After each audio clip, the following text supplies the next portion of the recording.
We have Alan Adler, who will be here shortly with his latest Truck Tech segment. We also have the latest installment of Economy Lately. But first, an unusual top story as FreightWaves makes a move that has surprised a lot of people by going by add a stack. We are going to have that story a little bit later, but first we're going to get to Clarissa Hawes, who has another top story for us. It's just a jam-packed show today. Clarissa, thanks so much for joining us this morning. Thanks for having me on your show today. I've been, this is the FMCSA rarely has revoked a device. I think this is the third one that they revoked, besides some of the other providers self-revoking their devices. So it's big news when this latest one, ELD ONE, was the FMCSA revoked it. And talking to the CEO of the company, he's vowing to come back and fix a lot of the deficiencies within the platform, including that the editing of hours, which he said was just like something that they were working through to try to interpret, while others in the ELD space that claim that they're trying to compete against ELD ONE and some other companies that have since come to light. They're saying that they're alleging that this ability to edit the drive hours and also to appear that it's a team driving when actually it's only one driver, and there's a backdoor way to edit those hours. Is that which Radu, the owner of ELD ONE, adamantly denies that there's an ability and that there's an overseas dispatch service that is handling this for drivers behind the scene. But sources came forward after the first story ran, and they're saying now that that he's moving to other systems, or he and some of his people that work with him are moving to other platforms so that customers can continue this type of service that still is allowing the edit function. So, Clarissa, it's interesting that since 2018, since the ELD mandate went into place, there's only been, as you mentioned, 3 revocations of these devices. That seems like a very small number in that large of a time for there to be these bad actors. Do we think that this is just a case of it got caught and there's more of this probably running under the radar right now? Yes, I do. I think and from what in talking to, and I'm definitely not the technical expert by any means. And like the ELD, even the self-certification process is like 400 to 500 pages long, to read and before your device is self-certified. But from what I'm hearing is that there's a lot of technical teams that are finding ways that it doesn't show up on FMCSAs, that they don't really know what to look for. That, if they're hearing like one provider is being flagged multiple times in a time frame, then that's something they're going to look at. But in some cases, from what I'm hearing from sources, is that they're moving, like an ELD provider is also has other platforms underneath it that are running the same source code, but they're having fewer drivers on each of these systems. So it's not like, so if one's flagged for this, ELD system that very few people know about, it's not a big deal. So that, say they have 10,000 users, they'll spread them out over maybe 8 to 10 different providers. So that's a way that FMCSA isn't noticing that like a big company is getting multiple alerts, like some that we've seen in the past that may have rebranded or have either gone out of business, or are, starting a different type of system. So yeah, it's an interesting, and from what I'm hearing from some ELD providers that are wanting to do, are really wanting to, make safety a priority and ensure that drivers are running following the rules and everything. They're finding it hard to compete against some that one, say their drivers out of hours, but they're in an area where there's a great load.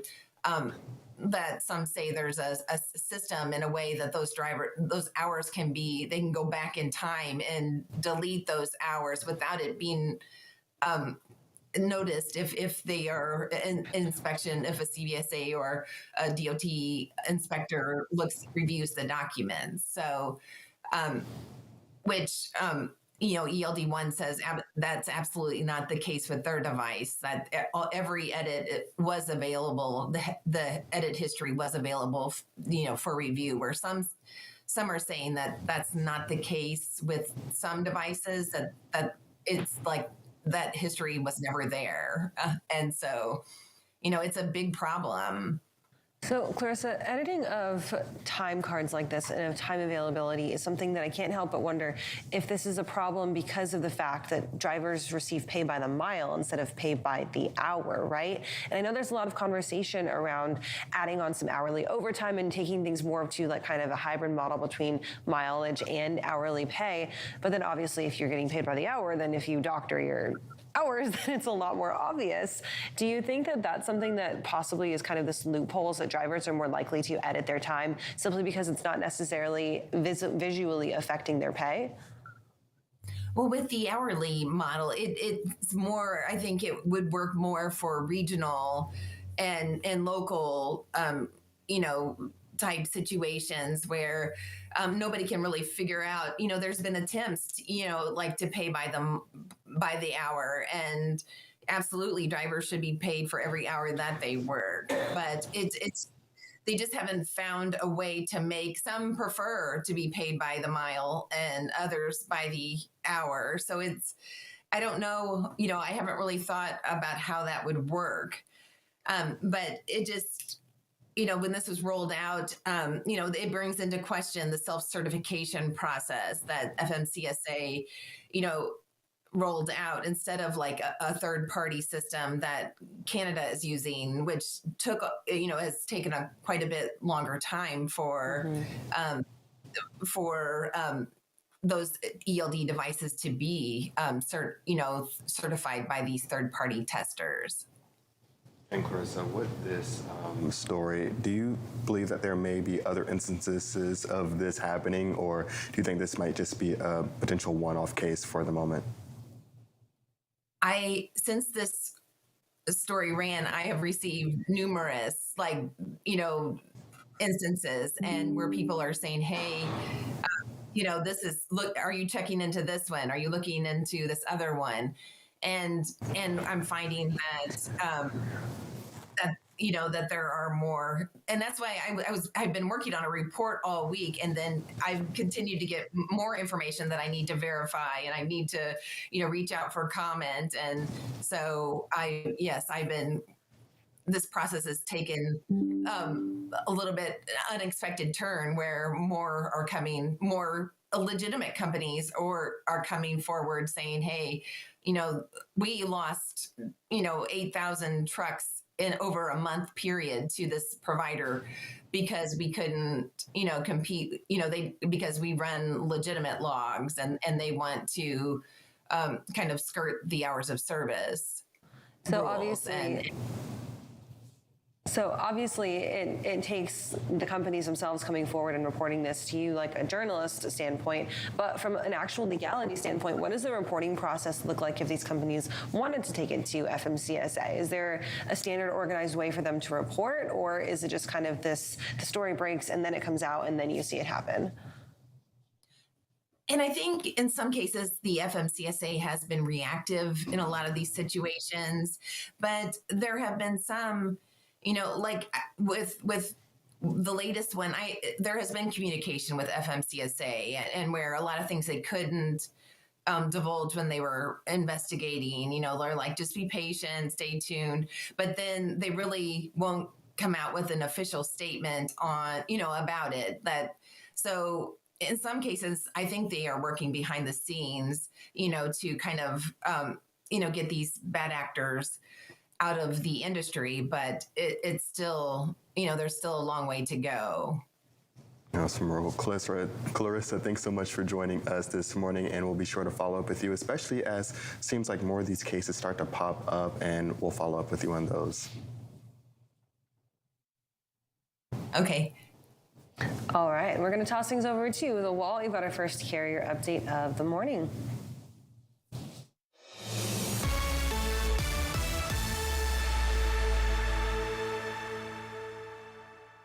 And welcome into the first carrier update of the day. Bill Priestley here with Donnie Gilbert. Donnie, we got the OTVI here. Yeah, so just kind of end of the week wrap up, figure out what's been going on, how we're doing so far. So I've got OTVI pulled up here. Reefer, drive-in, flatbed, everything together. And we're holding at 10,244, which is good because we're above 10,000. We benchmarked it at 10,000 back in, March of 2018. Above 10,000, thumbs up. Below 10,000, thumbs down. For January, I'm proud that I'm surprised that we're still above the 10,000. We did blow up for just a short period and then rebounded a little bit, and we're holding just above the 10,000. It is sloping downwards here just a little bit, so we'll see next week if we drop below over the weekend or stay above. Now, rejection rates are also trending down. There is some concern, but I'm not concerned because I know there's two different factors pushing on rejection rates. Normally it was just spot rates, how spot rates are going versus contracted. But now we've got that extremely high diesel fuel prices. So we know that everybody's going to be trying to get contracted rates and accept everything they can contracted because they're going to get that fuel surcharge, which is about 70 cents a mile right now. And that adds up, especially, a 500-mile run, that's almost $500. Yep. So I expect these to remain low until something really turns around in the spot market, some kind of major event, which nothing exciting is coming up till maybe produce season. And I'm not talking about the produce that we move in February or March when it starts to ramp up a little bit. I'm talking, May, June, July, and we'll see if that can help rebound. Big months, yeah. They see if that can help rebound, and that'll be mainly on the reefer side, though. But see if it tightens capacity up, but we'll see. Next chart here.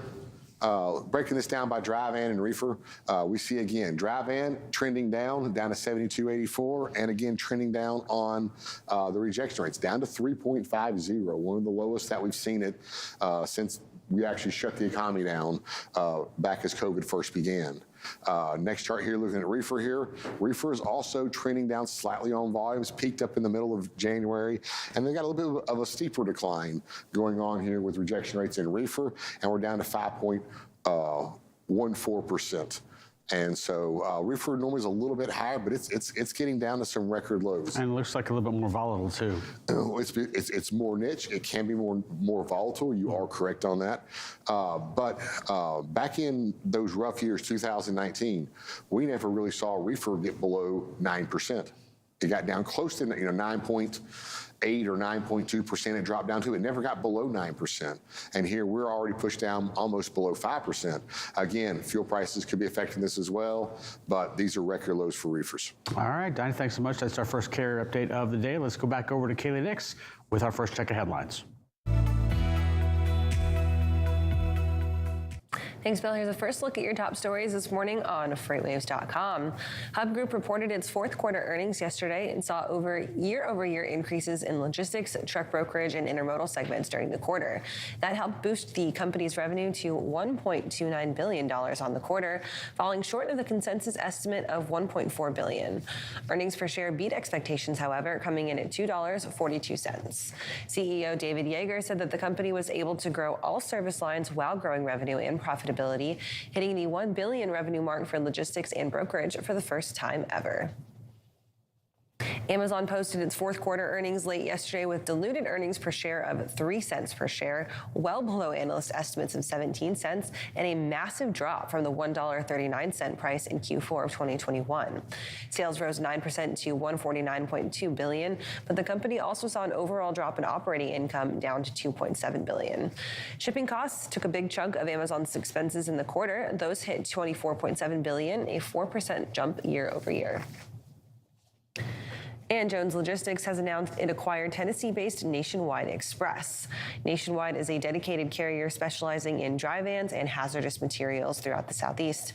It also provides warehousing, 3PL, and waste management services to its clients. The financial terms were not disclosed, but Jones will add 102 power units from the acquisition. Jones Logistics will bring its total tally of employees to 700 and total trucks to over 500 once the deal is complete. And you can find details of these stories and more by heading on over to FreightWaves.com or logging into the FreightWaves app. If you're watching us on YouTube, like and subscribe to stay updated, and head on over to tv.freightwaves.com for anything you might have missed during this week. We're going to go ahead and take a quick break. We'll be right back with our first check of weather and Alan Adler.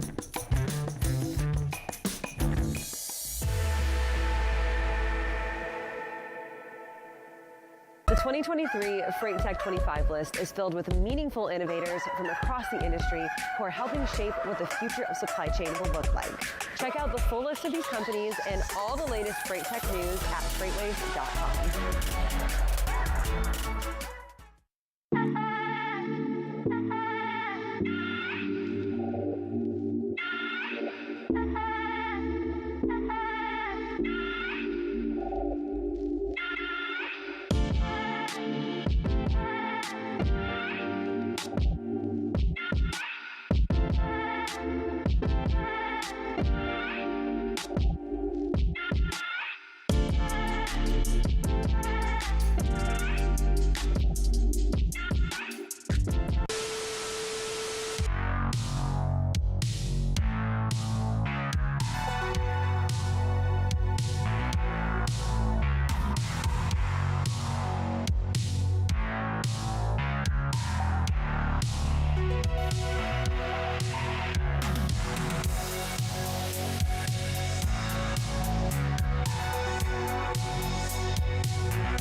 Welcome to Drilling Deep. I'm your host, John Kingston. Drilling Deep is the place where we talk about oil and we talk about diesel, and you have to drill to get oil and you have to get oil to make diesel, so that's why we call it Drilling Deep.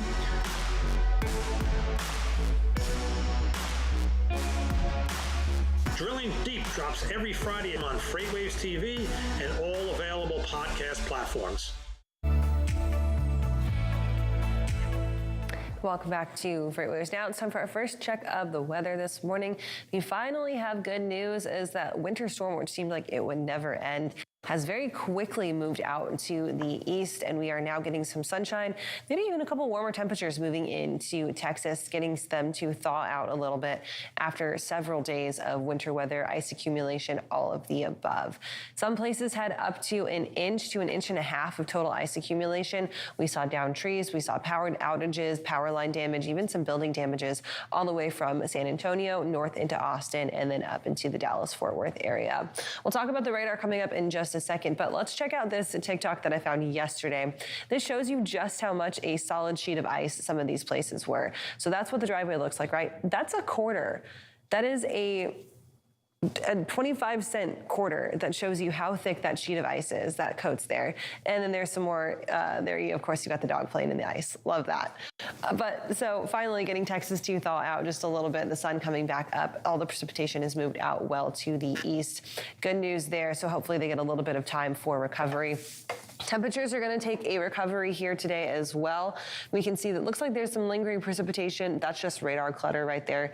We don't really need to worry about this at all up here. We're going to be seeing clouds clearing out and more sunshine making its way down. So hopefully that will melt some of the ice.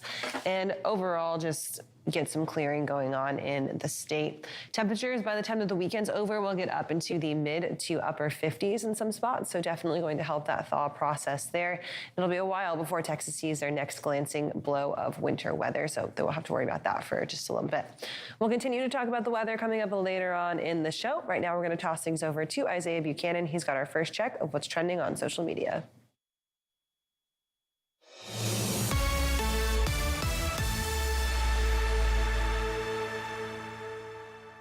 Welcome into Social Roundabout, everyone. I'm Isaiah Buchanan, and we're starting our first hit off going to the skies. I found this report from somebody that works for a local news station out in Salt Lake City, Utah, and it's talking about a drone that can fly. I think we're making our way to the Jetsons now. Maybe not flying cars, but we are getting towards drones, which is the first step towards flying cars. Take a look at this video. Drones that you can ride like a motorcycle in the air. That's one North Salt Lake man's vision for the future. It's called, the company's called Electrifly, and the idea is that you can hop on it, take your short commute to work and make a straight line to work. So that's the story I'm working on for KSL 5 News tonight at 6 o'clock. And this is still in development, would be powered by battery and a small jet engine underneath, at least initially. The hope is to eventually get technology to a point where they don't have to have the jet engine. But as you can imagine, there's a lot of regulatory hurdles to get over to make this happen. So that'll be a part of the story, what that is and how much it will cost you if you want to get in on the ground level, get one of the first rideable drones, personal flying devices, they call them. And you could probably buy a house for cheaper. That's my story. Check it out. KSL 5 News. I definitely need to get me one of those. I'm sure it would save a few minutes off of my commute to work. Now, sticking with the skies, the last Boeing 747 ever produced took her maiden flight just a couple of days ago, and it flew from Washington to Cincinnati. And take a look at what it drew in the sky on its way to Cincinnati. It drew a crown because the 747 is often called the queen of the skies, and you can also see that it drew in the number 747. So a very fitting design in the sky for the last 747 ever produced in her maiden flight. That's all I have for this edition of the Social Roundabout. Right now, I'm going to toss things back over to Kaylee and Anthony. Thanks, Isaiah. Anthony, I'm going to ask, would you replace your Audi with a personal flying device? No, nothing can replace my TT. Not even though she doesn't start right now? It's a long story. It's a sore subject. But it's going to come back.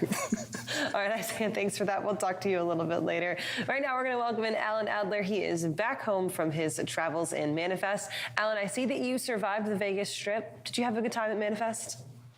I did. You know, it's funny because we don't really get a break from breaking news while you're in a show like that. So it was an incredibly busy week on a lot of fronts, but we managed to get through it, got home safely, which is always a good thing, and, managed to actually write a newsletter. So we could talk about that if you want to. Definitely, Alan. I mean, we're looking at this newsletter. We're looking at a very interesting situation. That's around the integration of autonomous and TMS. Can you tell us a little bit about that? I can, but first I have to tell you that Matt McClellan, who you both know there at Covenant, told me, he said, "Why are you writing about this? It isn't very interesting." And, the fact is, I think I disagree with him. I think it's very interesting. I think it's a developing area. It was perfect thing to, at the Wall Street Journal used to call it gathering string, but it was a perfect thing to report at Manifest, that is to ask people about. And we do have in the newsletter some different perspectives from the OEM, from the fleets. That's Matt. We've got Outrider in there. I'm fascinated by the work that they're doing in the autonomous distribution yard work. So we caught up with Andrew Smith out there, as well as Joanna Butler, who's the new head of the autonomous group at Daimler Truck. And so all their perspectives are in there. This is not a settled matter just yet. In fact, I'd call it really early. But I think it makes for a decent thing to read about and just sort of, mark and say, we'll come back to this later. A couple other things in the newsletter, though, that I did want to highlight. You got it there? There you go. I felt like I'm here. I stopped talking so you could talk. There we go. There we go. It took a second to switch over, so it felt like you cut out. It's like, why do you stop talking? Just very, very sharp. Alan, I think that this is a really fascinating topic, no matter what Matt McClellan says. And you know what? We can go down to Covenant and have words about it later. It's fine. But I think it's really interesting because it's necessary, right? You can't talk about autonomy and getting autonomy, full autonomy used, even in a depot-to-depot model like what we talk about going on most on those major highways, without necessarily having a TMS integration, because like those parts don't fit, right? You can't put together the square peg in the round hole and not at least try and get it in there, right? Well, what's interesting is that autonomous trucks do a lot of talking already. They talk to each other. They talk to, the home base, if you will. That this is, again, let's not get confused with teleoperations. It's got nothing to do with that. But all this data that's being gathered, generated, and shared ultimately has got to, as you said, it's got to fit into the existing way that trucks and loads are managed. And we talked to Rose Rocket, which was kind of my first call on this before we ever went to Manifest. And, they're working with a couple of autonomous trucking outfits under non-disclosure agreements. So we can't say. I couldn't find out who they were. It's not that important. But I think there's just so much that's got to happen. But these companies like Torque Robotics, has a mission control. I've seen it up close, which is basically a map which shows where all of the trucks are and things like that. So overlay that with what happens with TMS, and you can see that this is something that will happen. I think it's just one of those things that, as you mentioned, there's the what happens at the end of the hub to hub when you go back to human drivers and things like that. But I think they're going to work it out. But I think we just wanted to take a look at this because it seemed to be an area that belongs in the discussion, and so people can read about that. Also, earlier this week, NHTSA fined Volvo Group $130 million, which is a really big fine for being slow to report recalls. Now, I typically wouldn't put a recall in the newsletter, but it was interesting that Volvo and Mack, which are siblings under the Volvo Group, both recalled electric trucks last week, and they did it for what is a pretty common kind of, can happen to any truck sort of issue. But what I found fascinating is that they knew about this, they were alerted to it back in August of 2021, and it took them until January of this year to file for a recall. I cannot help but wonder if this is the kind of behavior that got them fined. Honestly. And so it wasn't just a recall thing, but I think, you can tie it back to what we wrote about earlier in the week with this, I think, massive penalty that they're going to have to pay. Now, they may not have to pay the whole penalty, but that was in the earlier story. So there's that. Then we've got some plus news, not adjective news, but plus news about getting busy in Europe with doing its it's so funny. Plus is an outlier. They do what they call level 2 plus autonomy with a driver. So it really could be more or better described as assisted driving. But in fact, they're running a level 4 system in the background, a high autonomy system in the background. They're tied up in Europe with Iveco, which is also Nicola's partner, manufacturing partner over there.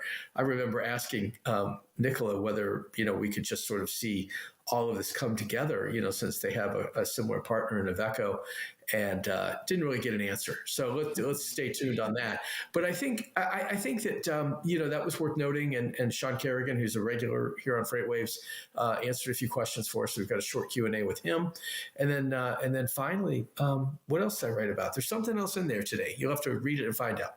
There you go. So you gotta stay surprised for that. Let's zoom in a little bit on the plus with Iveco, because I think it's interesting to move into the European market like that, especially when we know that regulations are so tight as they are in Europe. Has there been any conversation about what this looks like, keeping that level 2 but really level 4 autonomy in this more tighter regulatory space? Well, I think they're attacking it from a couple angles. One is, Sean talks about, a shortage of drivers in Germany. We talk about that here. We debate it here, really. We don't talk about it. We debate it. But there is a shortage of drivers. I think it's funny because, they're keeping the driver in the truck. So I'm not really sure how that addresses the shortage. But I think that, the move into Europe just basically says that Plus appears to have gone a different direction than a lot of the people working on on, hub to hub level for autonomy. They're private. They were going to be public, but you may remember that the SPAC that they were in with Hennessy fell apart back in, I think, September of 2021. And so they're private. So we don't know how much revenue they're generating from customers here, like Amazon and presumably others. They haven't really identified other customers at this point. But I think that, they are ultimately running a business. Now, is it the same business that we write about all the time in terms of, even at the top of the newsletter today with the autonomous integration? Probably not. But ultimately, they if you buy the fact that they want, I think the last number we wrote was about 8 billion miles of real world driving. This is the way to get there, expand into other markets and things like that. They have some other European countries in mind right after Germany. Not very many trucks right now, just a handful of trucks, I think. But it is the Iveco S-Way, which is the basis of the Nikola truck. And so also, they talked about running it on natural gas. They showed that a natural gas version of the truck at the IAA back in September in Hanover, Germany. But so far, that's still kind of down the road a ways, having a slightly better environmental performance. Although, one of Plus's claims is that 10% better fuel economy, with their truck, and so we'll see what happens.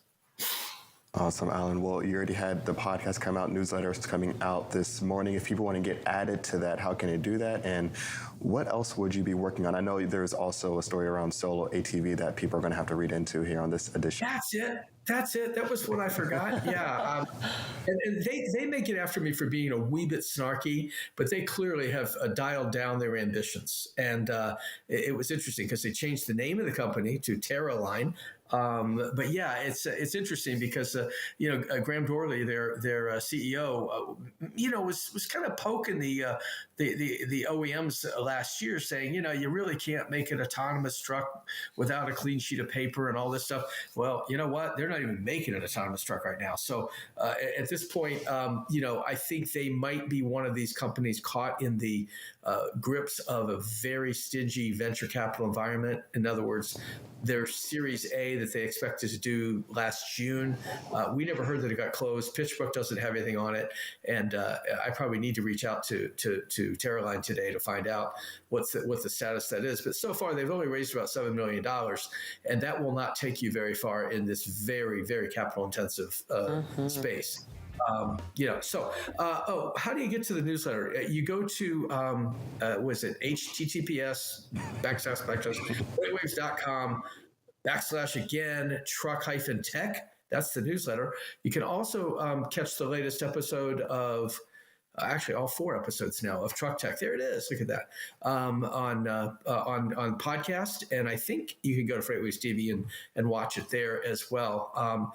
Next week, we're going to look into hydrogen with Kerry Mendez, who's the president of energy at Nikola, and possibly one of their suppliers. We'll see about that. But we had a Ryder and Gaddick on this week, and I thought the conversation was great because the 2 participants knew each other, and that's always better. They also said really nice things about each other, which is always fun, right? And so it was good. All right, Alan, thank you so much for joining us. We're glad that you made it back from Manifest and didn't gamble away too much of that truck tech money.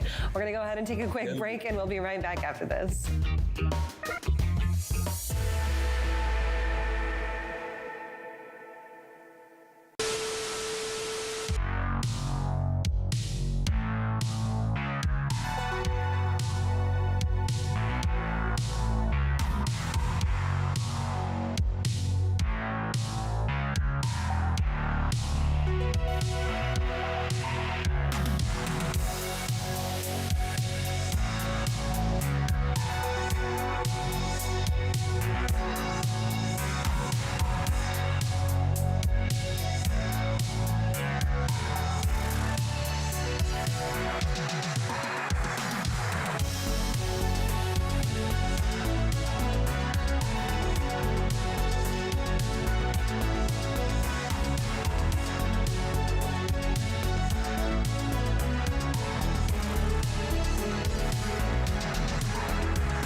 like F3, we know what they want is a chance to show off their products, their swag, and make new partnerships that will last until our next FreightWaves event.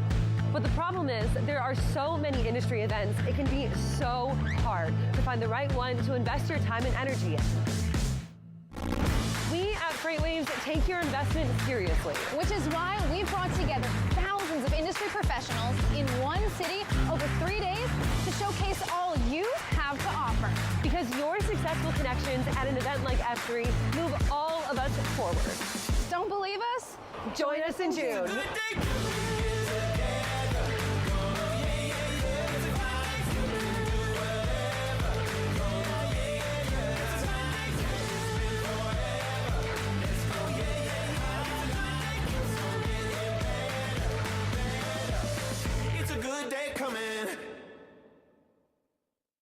Hey everybody, this is Thomas Watson, enterprise trucking carrier expert here at FreightWaves, telling you about my show, Loaded and Rolling. Now, it involves trucking topics for large carriers and even small ones that wish to be large. Anything that impacts trucking, you can get it there. You can catch us every Tuesday at 1 p.m. Eastern on tv.freightwaves.com. We do it live.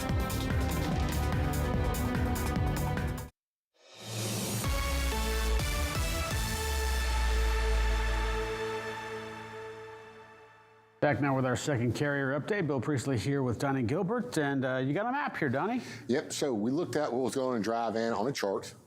Volumes going down slightly, rejection rates going down slightly. What I've got here is a 1 week change, Bill. So we're comparing today to this time last week. Okay. Or yesterday to this time last week.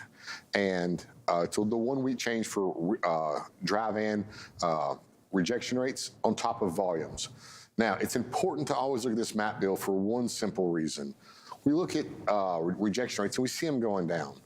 That doesn't mean things are not changing. You may miss. You got red markets because they're going down. You got blue markets because they're coming up. Rejection rates are coming up.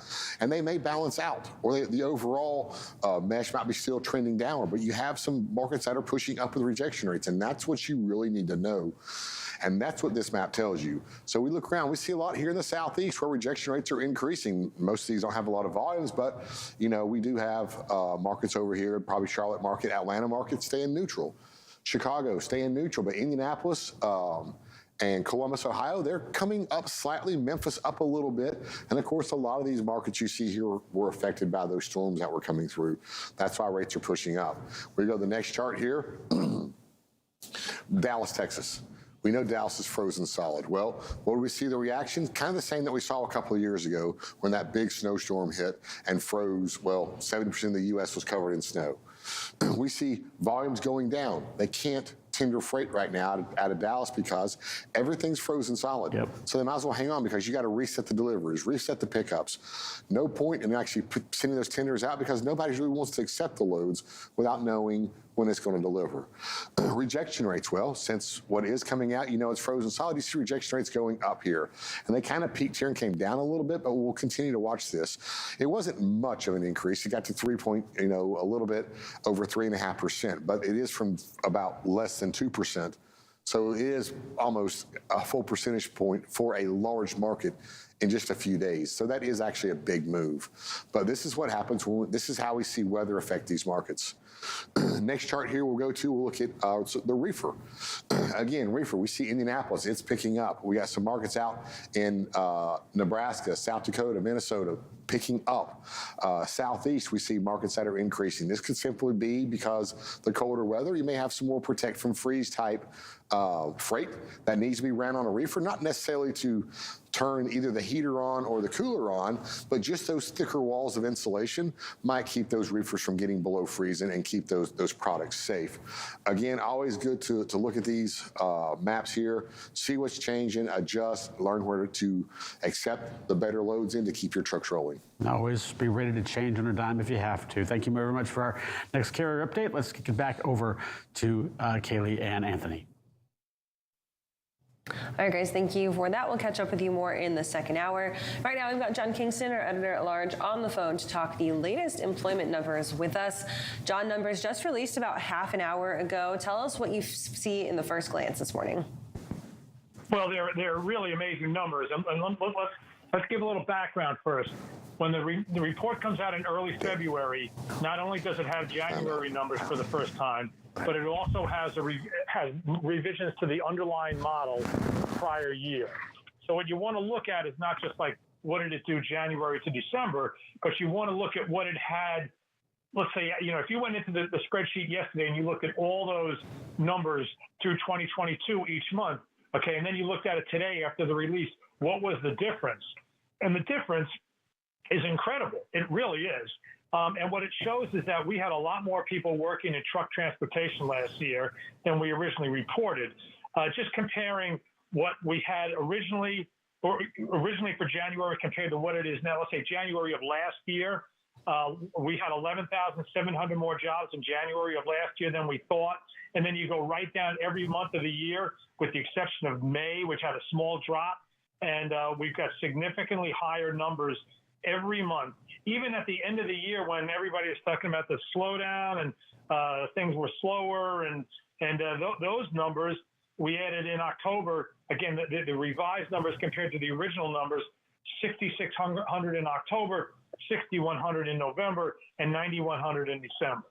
So, the comparison of month to month, which is what we usually talk about here, is almost secondary. I mean, we added about 4,100 jobs, I believe. Let me look at it. About 4,100 jobs between January and December this year. But that's not the headline story. The headline story is that the revisions of the underlying model for 2022 show a lot more jobs in the truck transportation sector.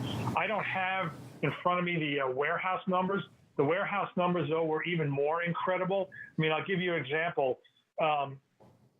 In December 22, as having 211,900 more jobs than what was originally reported. January 22, 144,000 jobs more than originally reported. So the revisions are showing a big increase in jobs in the truck transportation sector and the warehouse sector. I mean, it really kind of undercut, granted, these are not all driver jobs, but it really does kind of undercut the whole idea of a driver shortage. How did you manage to hire this many more people if there was a driver shortage?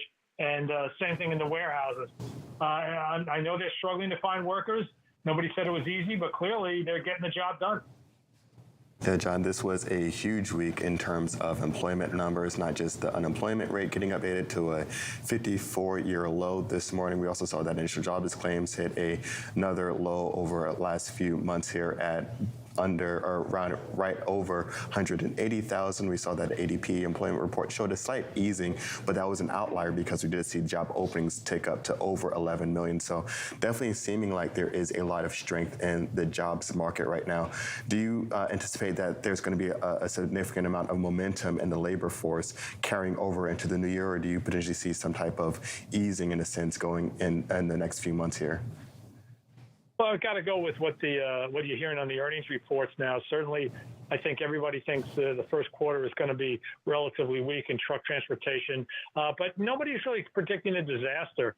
I remember internally we had some discussions that a few months ago, the executives in the trucking sector were thinking the first quarter was going to be just Armageddon, and it's not looking like that. As we reported, the OTVI is up in January. But, the OTRI is not, which is a sign that there's plenty of trucking capacity. And quite frankly, I think these numbers help prove it. John, so when we talk a little bit about the really strength of these numbers, I know that I tend to ask pretty often about, is this kind of, can we almost infer a connection between people maybe leaving their owner-operator positions and jumping back with a fleet just because it wasn't economical for them to run as much during the downturn that we saw during the second or the third and fourth quarters of last year? Do you think that we see that now in these seasonally adjusted numbers? Can that be maybe made a stronger inference now that we have these adjustments?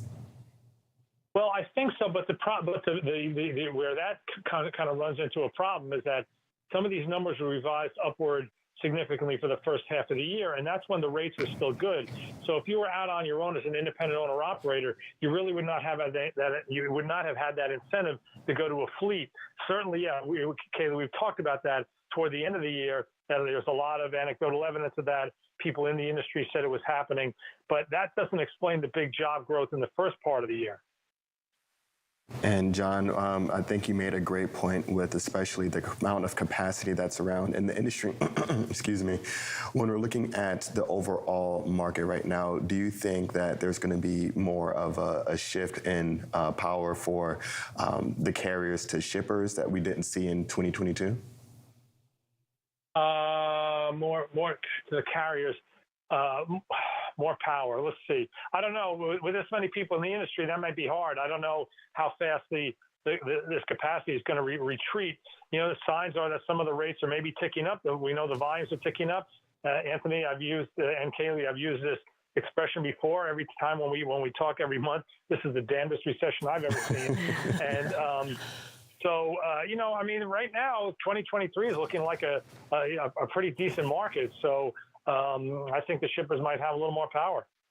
I think that's interesting that you mentioned, because that is kind of the one piece that's missing from the recessionary picture, right? Is that it's continually not hitting the labor force. And with that lowest number of unemployment that you've seen, you said, what, 54 years? Mm-hmm. 54 years, that really just makes you stop and think, is the recession the reality of a recession, or is it just a time of financial stress? How many folks do we think, well, you know, maybe, sorry, go ahead. I'm going to say, I mean, we're in brand new territory, because this is the first time when you might have some recessionary conditions at the same time that you had the baby boom. A lot of the baby boom already retired. So, you know, you're hitting up against the lower labor force to begin with. We've never really had that before, because, you know, you look back in history, you know, really since the 60s, and you can point out the various recessions like in 75, 82. And that's when the baby boom was entering, or, you know, or was either firmly in the workforce or getting in there. I know certainly in 82, the biggest surge in the baby boom who were born in 56 through 58, they would have been fairly new entrants into the labor market. This, I think, is maybe going to be the first time when you've had some conditions that would point to recession that also come against the time with a smaller workforce, because so much of the baby boom has hung it up. Absolutely. And then with that remaining workforce, do we think that we see a lot of folks maybe jumping into truck transportation because they have this understanding that, for the most part, if you like maybe exclude the truck tech space where we've seen a lot of layoffs, and in the brokerage space where we've seen some layoffs, that it's stable jobs. Your warehousing jobs, your trucking jobs, your hard labor, manual labor jobs are pretty stable. They're a good place to insulate yourself if you're coming into an uncertain financial time and you need a good, steady place to sit, right? Yeah, well, I mean, we'll never have any empirical evidence for it, but it's a theory that certainly sounds sound. And yeah, you're right. I mean, if you're a driver and you have your CDL, you will not be unemployed except under the absolute worst of the conditions. And John, of course, before we let you go, I have to ask about what you're seeing in the latest numbers in the oils market. Haven't looked at it that much this week. Diesel's been trending down. The one thing I would say is I went to a forum the other night of the first in-person return for the New York Energy Forum, which I've been going to forever, and it was their annual outlook on the year. And I think a lot of people see conditions ripe for significantly higher prices in the second half of the year. We've also got the ban on Russian imports of products into the EU, which takes place, like, I think, Monday. So we'll have to see what that brings. And the market has managed to work around the Russian ban on various bans on Russian crude. Russian crude supplies are about where they were. Our product's going to be able to adjust in the same way. We'll have to see. But I definitely got a sense of a higher price level in the second half of the year. Got it. And of course, you also have your Drilling Deep podcast. When can people catch that? This afternoon at 3:30. I guess maybe it drops at 3 o'clock. Michael Graham of Idelic, which has moved into the insurance space. They're well known for some of their in-cab technology, safety technology, and now they've expanded their reach into. They're not literally an insurer, but you got to really listen in to hear what they're doing. But it's definitely it's a move that kind of makes sense for them, but is still a rather radical new move. Awesome. Well, John, looking forward to that episode, and thank you so much for joining us this morning. These are definitely some interesting numbers indeed. Thanks. Bye. Bye. Right now, we're going to head back over to the wall because we have Kaylee Nix with another weather update. All right, Anthony, thank you for Time to talk about the bitter cold that is creeping down into northern Minnesota, the northern parts of the Midwest. Will eventually make its way over into New England as well by the time that the weekend is all said and done. We're not only talking about cold temperatures that are going to be difficult to deal with, these temperatures are going to be downright dangerous in some places. So let's go ahead and check it out in the map. Right now we're looking at those minimum surface temperatures for day 1 through day 3. So this runs all the way through the weekend. We see that temperature is going to be dropping into the negative teens, negative 20s, all the way up from northern Minnesota, down into the northern parts of Iowa, Wisconsin, and into Illinois, and then even out into New York, New England, and up into Maine as well. We'll talk about that a little bit later. Right now, let's focus on the upper parts of the Midwest. So as cold air dives south, it's kind of fighting against a warm front, a warmer boundary that's across the southern plains right now. So this is really about as far south as it's going to get as far as extreme cold goes. But with that, we're going to be seeing strong winds on the backside, creating really dangerous conditions with our wind chills. Wind chill advisories are in place across North Dakota, South Dakota, down into Minnesota, Wisconsin, and into Iowa, as your wind chills here could be dropping into the negative 20s to negative 40s, possibly some negative 50s and 60s out there. With your wind chills, when they get this low, your exposure time outside becomes only a few minutes before you start to get into that hypothermic state. So especially for drivers who are running out there right now, even though you're not necessarily dealing with the snow in these areas, you are going to be dealing with that bitter cold. So make sure that you've got everything that you need to take care of yourself as you are moving out there these next few days. Cold does sweep out of here pretty quickly, though. We'll see this gone out of the upper parts of the Midwest by the time that Saturday moves into Sunday. Then it'll transfer over into the parts of the Northeast, more upstate New York into Pennsylvania, Sunday on into Monday. We'll zoom in a little bit more on that, what's going on in the Northeast, coming up later on in the show. Right now, we're going to take a quick break, and we'll be right back.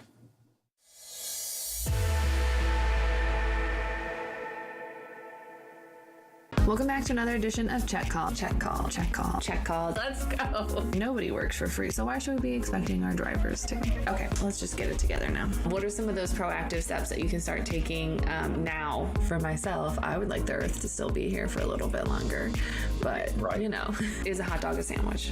Oh, okay. Is pizza an open face sandwich? It's bread. I have been ready for this question. I've seen the show. We're all in this together. Thanks for making me hungry. Now I want a hot dog. You're welcome. Catch episodes of Check Call Tuesdays at 12:30 on FreightWaves TV. Keep up with all things Check Call on freightwaves.com/checkcall. See you on the internet. What does this have to do with freight? Well, I'm glad you asked. People are wondering what's going to happen with inflation. Is there going to be hyperinflation? When is hyperinflation going to be here? When is there going to be inflation? What's going to happen with inflation? Inflation.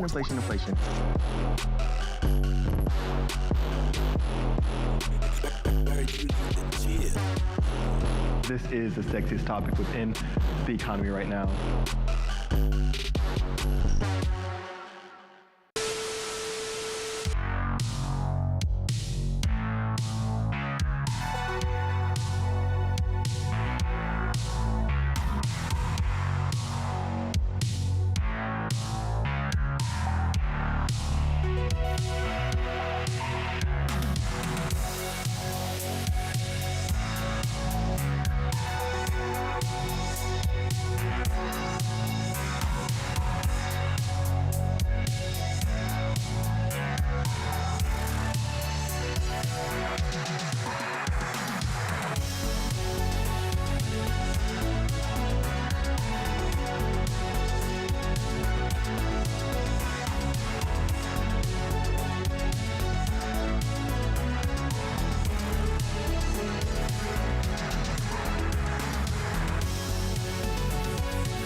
Welcome back to FreightWaves Now, everyone. I'm Isaiah Buchanan, and this is Social Roundabout, where we take a look at what's trending on social media. Well, the past few days, the Midwest has been dealing with a really bad winter icy storm, and this is a video from Dallas, Texas. It shows a USPS driver attempting to go up a hill, and he really struggles. His vehicle really struggles to get up that hill because, I mean, you can see all of the snow that's on the ground. And you really have to admire his boldness trying to drive through all this and make sure that people are getting their packages delivered. So really appreciate the hard work, but it seems like the efforts may go in vain because you'll notice he starts to slide back down the hill. I mean, it's just, when the conditions are that bad, you know, you really just don't need to be out on the road now. I mean, a lot of that storm has passed, so the conditions are probably much better in the Midwest now, but really do have to admire him trying to get up that hill. I mean, it's taken him, what, 30 seconds, and he's maybe gone 30 feet, so, you know, that's how bad things were getting out there, but still have to admire his willingness to still try and deliver packages to people out there. Now, moving things over to the land down under out in Australia, there were 6 tons of paint that were spilled on the road after a truck turned over. Take a look at this video.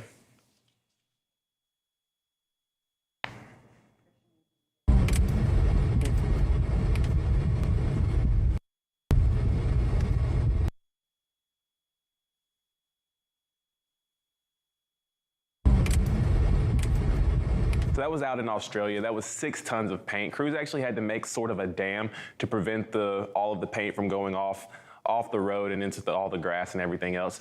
But it took them hours to get that cleaned up. But that's one of the things that was happening out there. That truck lost control during what they said was a hairpin turn. I'm not really exactly sure what that is. But yeah, caused a lot of paint to get spilled over onto the roadways out in Australia. And they're still, they've got it cleaned up now, but it still took them several hours to get that done. That's all I have for this edition of the Social Roundabout. Right now, I'm going to toss things back over to Kaylee and Anthony. All right, Isaiah, thank you for that one. Quite the mess there in Australia. Quite the mess. Well, it's like my temperature map that I had. No? Maybe there's some correlation there. I don't know. Correlation, causation, I don't really know. It's summer down in Australia, though, not the bitter cold that we're That's so strange. Time to go to Australia, it sounds like. All right, Isaiah, thank you for that. Anthony, let's talk a little bit about what we've got going on here in the next few weeks at FreightWaves. Our biggest virtual event of the year is just about 3 weeks away. That's right. That's Global Supply Chain Week, and that's going to be from February 20th to February 24th. And this is definitely one of the virtual events you just don't want to miss, because if you're involved in any part at all within the supply chain, there's going to be something here for you. Absolutely. We've got an ocean day, we've got an air day, we've got a retail day, we've got an energy and heavy industry day. Definitely something that you want to check out, and registration is completely free, and you don't have to gamble money to possibly win a prize because it's free. Look at what you could win. That's right. You get so many chances at a giveaway throughout. We even have more than one giveaway for every single day. We have multiple giveaways. Absolutely. So go ahead on over to live.freightwaves.com. Get registered right now. You're going to have plenty of time to do it because we are headed into our market update with our last 24 hours in freight, and then we're taking a break. So go to live.freightwaves.com, get registered, and we will see you in a few minutes.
to an event like F3, we know what they want is a chance to show off their products, their swag, and make new partnerships that will last until our next FreightWaves event.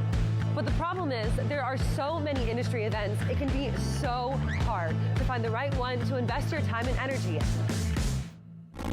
We at FreightWaves take your investment seriously. Which is why we've brought together thousands of industry professionals in one city over 3 days to showcase all you have to offer. Because your successful connections at an event like F3 move all of us forward. Don't believe us? Join us in June.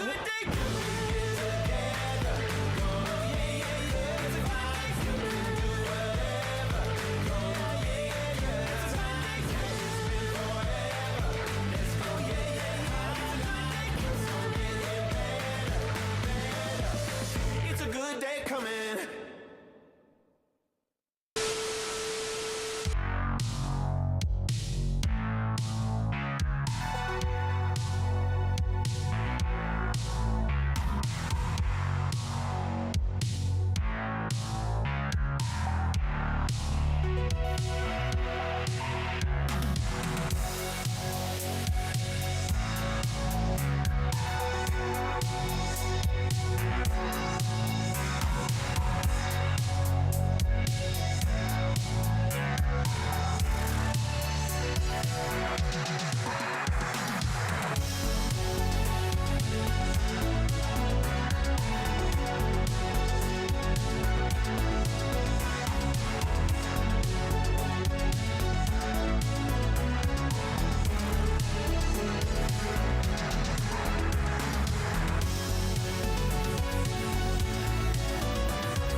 And welcome back to FreightWaves Now. It's time for a 10 a.m. check of your top stories this morning.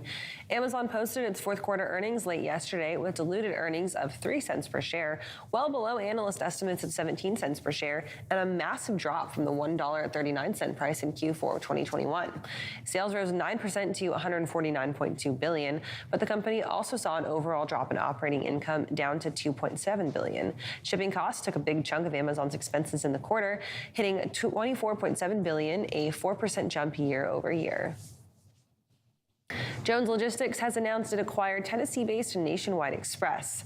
Nationwide is a dedicated carrier specializing in dry vans and hazardous materials. It also provides warehousing, 3PL, and waste management services to its clients. The financial terms were not disclosed, but Jones will get 102 power units from the acquisition. Jones Logistics will also bring its total tally of employees to 700, with total trucks over 500 once the deal is complete. Los Angeles-based Go Freight has raised $23 million in a Series A funding round to support continued development of its cloud-based software for freight forwarders. Flex Capital and Headline led the raise, and 5 other firms participated as well. Go Freight CEO Trenton Shen said the money will go towards expanding the company's workforce and product offerings, including for freight forwarders that deal with ocean and air routes. Go Freight was founded in 2017. Schneider Logistics posted better than expected earnings guidance yesterday, boosting shares of the company. It said it expects steady improvement in freight markets as the year progresses. Adjusted earnings per share came in at 64 cents for the fourth quarter of 2022, 4 cents ahead of estimates, but 12 cents lower year over year. A lower tax rate associated with a change in state income taxes gave the company a 3 cent per share tailwind. That number also excluded a $5 million loss from the sale of a logistics unit in China. Adjusted guidance for 2023 changed earnings per share expectations to $2.15 to $2.35. Full year EPS for 2022 came in at $2.64. And UPS has started a planned retirement program for its aging fleet of MD-11 cargo freighters as a plan to renew the fleet with more fuel-efficient aircraft. The news was baked into the carrier's earnings report, which saw operating profit fall 3.3% for the fourth quarter. The MD-11s will be replaced by 28 factory-built Boeing 767 cargo jets, 7 of which are scheduled for delivery this year. The MD-11s have been in the UPS fleet for over 20 years.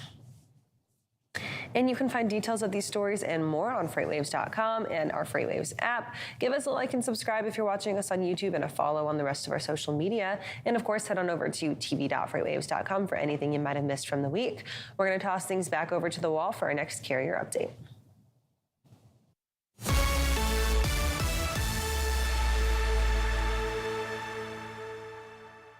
Thank you very much, Kaylee. Time now for another carrier update. Bill Priestley here with Donnie Gilbert. And Donnie, it looks like we're going to be talking about fuel. Yes, sir. So diesel fuel, something, the reason I've been bringing up diesel fuel quite a lot, very often every week, is because it's one of the top two biggest expenses for trucking companies. Always. One's driver payroll, other one's diesel fuel. And as we see here, diesel fuel's back on the decline, which is good, but it's only down to $4.70. We talked about this a little bit earlier. This is one reason rejection rates are so low. With fuel prices so high, everybody's falling back into their contracted rates. Number one, your bigger carriers charge the fuel surplus. First, the blue line here. Yep. And they pay the green line when it comes to fuel, the lower rate. So they can actually make money during these periods where there's a big gap between the rack price and the retail price. Owner-operators, they mainly pay this blue line at the pump every time they fill up. So it's very expensive for owner-operators. What we need to see probably before, this is going to keep a lot of pressure, downward pressure on rejection rates, unless we get it back below, $3.50, $3.20 a gallon. So it needs to drop, $1.50 a gallon. We've seen it at its best, dropping 1 or 2 cents a day. We're not back to that yet, but we need to see this rack price fall quite a bit before we see it dropping. We are heading in the right direction. If we pull the next chart here, we'll see that the gap between retail and wholesale is climbing. It's $1.52, which will allow them to keep those prices dropping until we get back down around this $1.10, $1.20 range. Those fuel prices should continue to drop. The problem is they drop a lot slower than they rise. Yeah. And that's why we're at $4.70 a gallon. And again, it's wintertime right now. These trucks idle during the wintertime because it's cold unless they have an APU. At night when they're idling, they're burning between a gallon and a gallon and a half an hour. Mm-hmm. So just taking your 10-hour breaks is costing these people, $50, $75.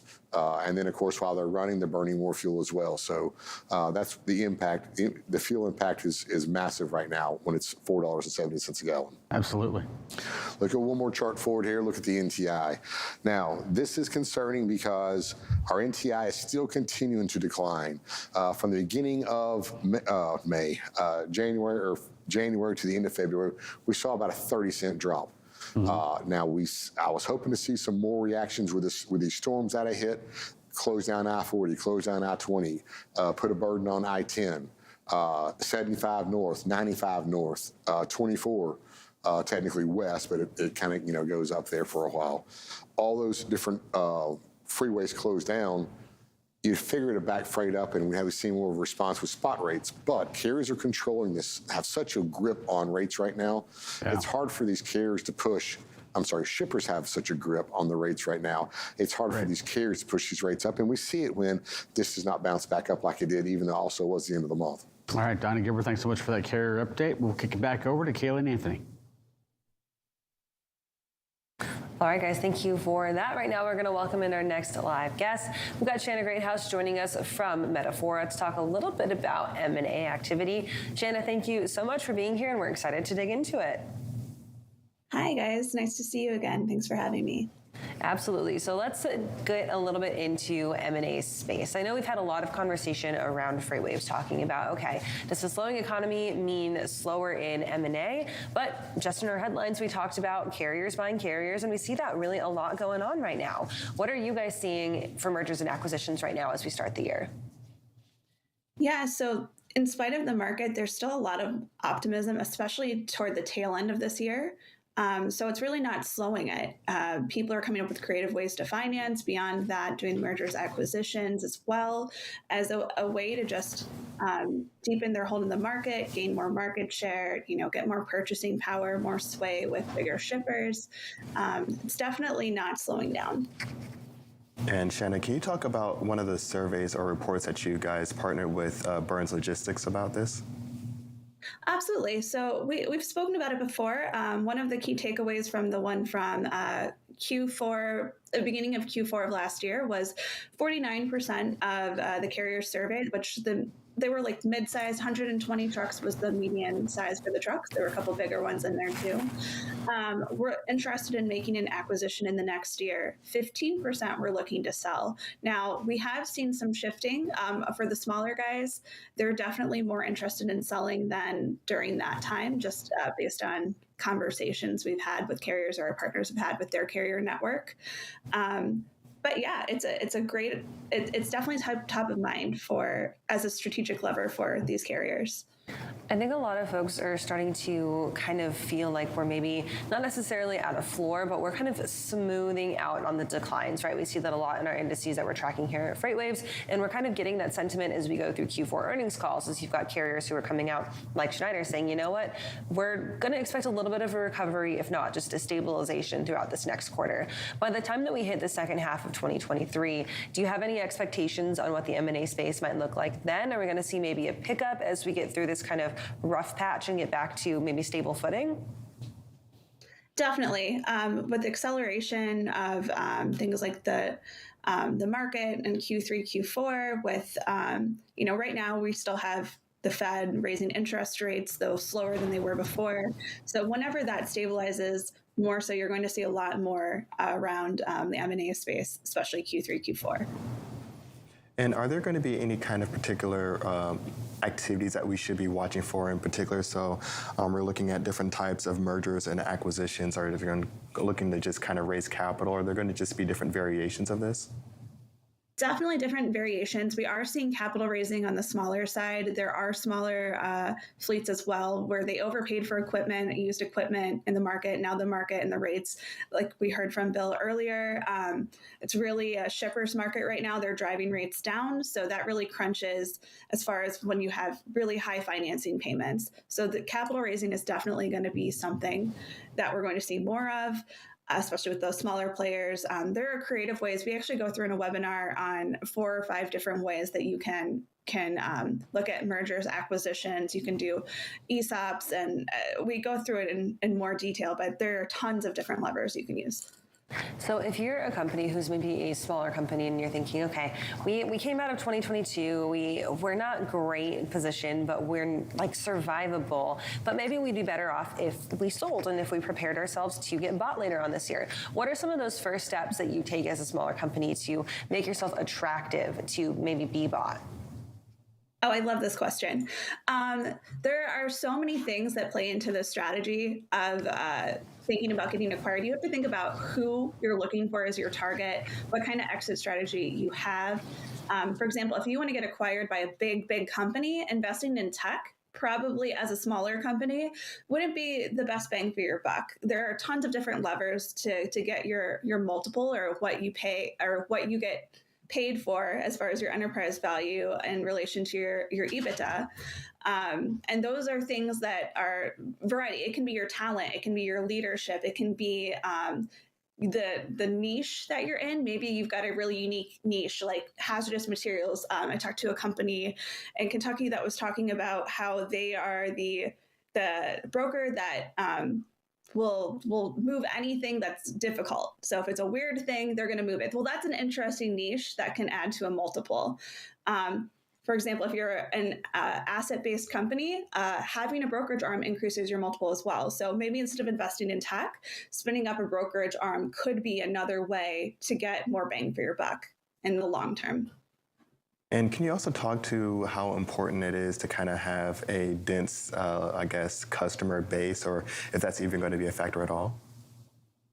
Definitely. So having the stability that comes with a dense customer base and that liquidity aids a lot in creating predictability, driving profitability because your cost to serve is lower then.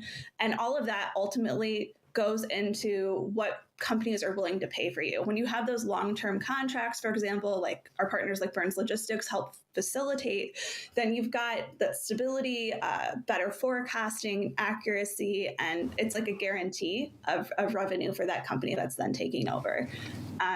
So those different things definitely play into getting a better sale price. So then if you're on the flip side of that, if you're maybe a company who's looking to make some purchases this year and make some acquisitions, and you're trying to decide, okay, how much do I want to spend and where do I want to spend it? What are some of those key things that you're going to be looking at when you're looking at your potential acquisition? For sure. So it depends too, first on how much you're willing to finance, what kind of debt ratio you have, that kind of thing, as far as what opportunities you're going to look for.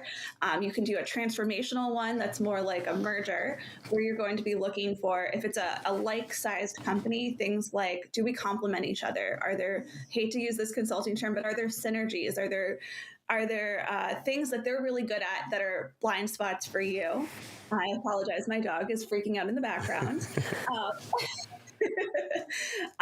Different things as well, like if it's a smaller company, is it a way to get your foot in the door with a new market? Is it something that do they have a unique mode or something else to where it's complementary to you, so that you can really turn that into a 1 + 1 = 3 situation? It definitely makes a lot of sense, and we are definitely animal lovers here at FreightWaves, so don't mind the dog. But Shanna, to also borrow a somewhat Shark Tank and MBA-ish and consulting-ish term, there has to be enough meat on the bone, of course. So can you talk to the importance of scalability for those that are looking to be acquired and those that are looking to acquire a company? Because it looks nice, but it has to also be scalable. Is that right? Definitely, definitely. So if you have a company that has antiquated processes that are very manual, it's really dependent on the people, translating that into, as you get those synergies in the company and letting them go along for the ride, you're not going to have that, because you can't take people and clone them. Right. So, and if you can, it's going to be through a training process, which again goes into processes. So scalability is really a key thing in driving profitability and hitting those targets you have for year-over-year strategically. Awesome. Well, Shanna, thank you so much for joining us this morning. If people want to reach out to you directly or get more information about Metafora, how can they do that? Yeah, absolutely. You can follow us on LinkedIn, as well as I think my email is included. If not, yeah, you can find me on LinkedIn and message me. I'm pretty good there too. Awesome. Well, Shanna, thanks so much for joining us this morning, and we'll be sure to follow up with you again soon. Thanks, Anthony. Stay warm. Right now, we're going to head over to the wall with another weather update. All right, Anthony, thank you for that. And it's time for our next check of the weather. We talked about some pretty cold air making its way into the upper parts of the Midwest. That same cold air is going to make its way down into New England as well, bringing once again some dangerous wind chills to this part of the country. This is going to last basically the whole weekend. It's going to be bitterly cold up there. Let's check it out in Sonar Critical Events. A little bit of precipitation lingering across the upper parts of Maine right now. So because of that, we do have a blizzard warning in place that is right along the Maine-New Brunswick border there. Really not a whole lot going on up there in northern Maine, but that does include the I-95 corridor moving up through the northeastern parts. And so with that, we could be seeing some blizzard conditions, possibly some hazardous travel along the upper parts of I-95. The real story, though, going to be all the way down through New England into New York City included, down into New Jersey, Connecticut, and into Massachusetts.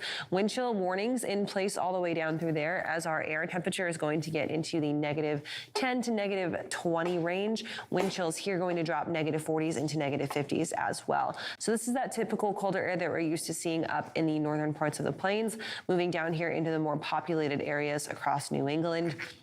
And with this, it's going to be a little bit more longer lasting. We're not going to have that warm front to sweep it in and out. So again, this is the time where you see these wind chills start to be at the point where exposure of just a few minutes outside can potentially lead to hypothermia. So if you are outside at all at any point in time, make sure you are bundling up, limiting your skin exposure out to the wind and the cold, making sure to head inside plenty and have lots of those supplies on hand. The other thing with this is that strong wind gusts are expected, so we could possibly see some down trees and some down power lines as well. So again, multiple ways to keep yourself warm during this situation. We'll go ahead and wrap up weather one final time before we're done here for the day. Right now, we're going to take a quick break, and we'll be right back.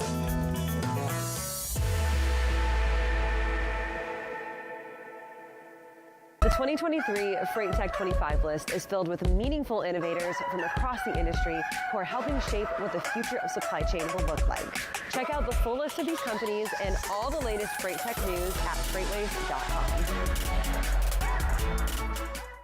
What does this have to do with freight? Well, I'm glad you asked. People are wondering what's going to happen with inflation. Is there going to be hyperinflation? When is hyperinflation going to be here? When is there going to be inflation? What's going to happen with inflation? Inflation, inflation, inflation.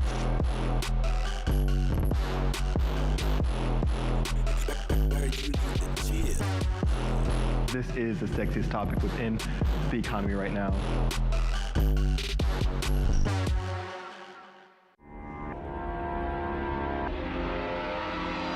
Welcome to Drilling Deep. I'm your host, John Kingston. Drilling Deep is the place where we talk about oil and we talk about diesel, and you have to drill to get oil and you have to get oil to make diesel, so that's why we call it Drilling Deep.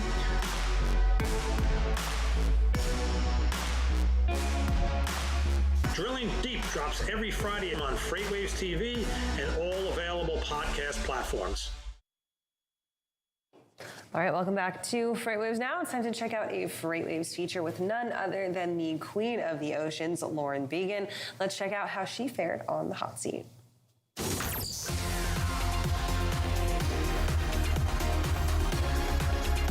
Welcome in again to the hot seat, where we prepare some unsuspecting victim for 10 questions they have to answer. And joining us today, the maritime professor herself, Lauren Began, joining us. How are you, Lauren? Hi, so great to be here. Thanks for having me. Doing great. How are you, Bill? I'm doing well. We've got 10 questions here for you. I need answers to all 10. Are you ready? I think so. Here we go. Right. First one. Probably always the same, but nevertheless, what is the problem? What is the number one problem your company or organization is trying to solve? So, I often say this. So I have two companies now, right? So I have Squall Strategies, which is my legal solutions, basically law firm.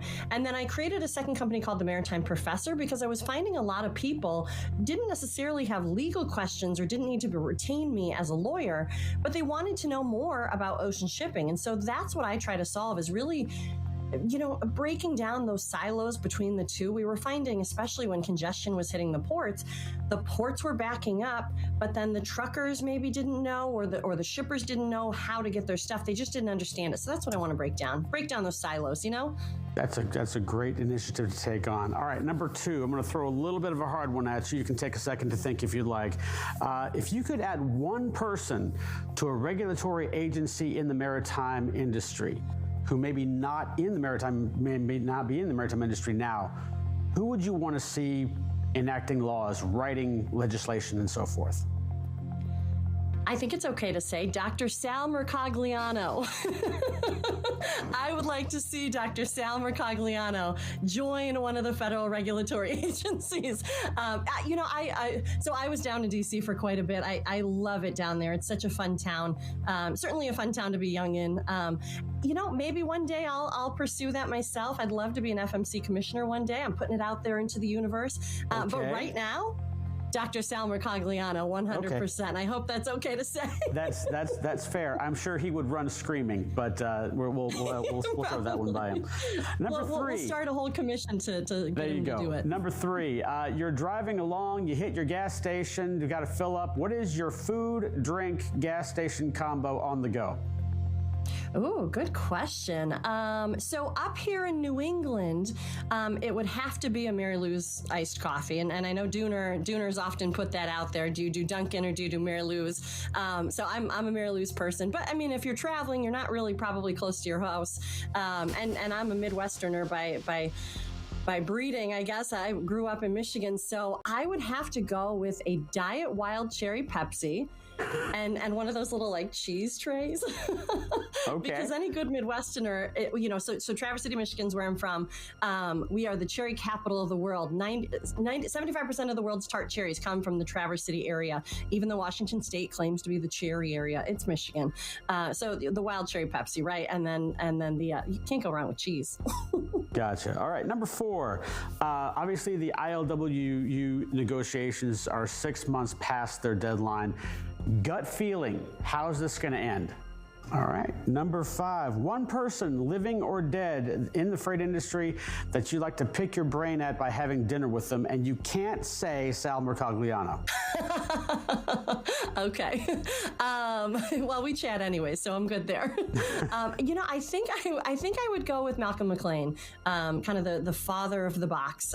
He really revolutionized just everything that has to do with modern day shipping. He was a trucker, right? And to kind of, talk about somebody who's breaking down those silos, especially if he were still alive today, I'd be interested to see his take on the kind of gatekeeping of information that may sometimes happen, or just that siloing of the information, how to solve that. Sure, yeah, absolutely. Number 6, as a lawyer, what is the one issue that you see popping up more and more that people are having difficulty with, or they're just running into, or this is the area that causes the most trouble? What is it? Yeah, from the past 2 years, detention demurrage, hands down. That's what I work a lot with the shippers on, is detention demurrage, and trying to kind of figure out what was appropriately assessed and what was maybe inappropriately under, and I say inappropriately, under FMC kind of nuances and certainly statements and regulatory guidance that they've released. Okay. And then in a possibly related question, taking a look at the laws and regulations around maritime shipping, what is one that you'd like to change? Interesting. Seeing as you'd like to be in Washington at some point. Yeah, this not so difficult. One of the biggest things about ocean alliances that I think was a big miss and continues to be a big miss is the FMC doesn't have the ability to deny the creation of ocean alliances. And don't get me wrong, I actually do like ocean alliances. I think that they serve a big purpose. I think that they are an overall net win for the shipping community. They provide a lot of benefits and service and routes, all that. But the FMC, if somebody were to come to them with an agreement that has 80% market share in it, they can't just outright deny it. They have to file an injunction in court to stop them. And they have to do that within 45 days of the filing of the agreement. OSRA didn't touch on that, where Congressman kept saying, we're going to be going after the alliances. Wouldn't that be such an easy thing to put in, that the FMC can actually deny it in-house instead of having to take it to court? That's a great idea there as well. Number 8, what is the best book that you've read that has helped you in the freight industry, and it doesn't necessarily have to be a freight-centric book? Sure. I would probably say The Business of Shipping. I had never heard of the Federal Maritime Commission up until that point, and luckily still had that book when I applied there, because like we know, I worked at the Federal Maritime Commission. They actually mentioned it. Most shipping books don't even mention the Federal Maritime Commission. So it helped me to do some reading up on the agency before I got there. All right, number 9, I think that I know the answer to this question, but I'm going to go ahead and ask it anyway. You obviously have a podcast, a great podcast, which people can tune into. But I want to ask you, if you had a show, who would your co-host be? Matt Leffler, Sal Mercogliano, or somebody else? Oh, great question. So when I first started, Matt and I dabbled in being co-hosts, and he was the surface transport guy and I was the ocean transport girl. And so it was so fun. It was great. But Sal's so maritime, and I'm a maritime person, right? So, you know what? I'm going to say you, Bill. You and I should do. Oh, come on. You and I should do a joint podcast. I'm flattered. I'm very flattered. Thank you for you can bring in the trucking element. I'm not sure how much that would add to the conversation, since I'm not the expert. I think more than you know. Okay, number 10, final question, always the same one. Fill in the blank. Freight is blank. Freight is everywhere. I'm sure everybody says that, but freight is life. Freight is everything. Freight is sustainability and the lifestyle that we all enjoy, right? 90% of everything comes by ocean shipping, but arguably 100% of everything comes by truck, and probably 2% of society knows that. Great answer there as well. Lauren Began, the maritime professor. You are off the hot seat. Great to be here. Thank you.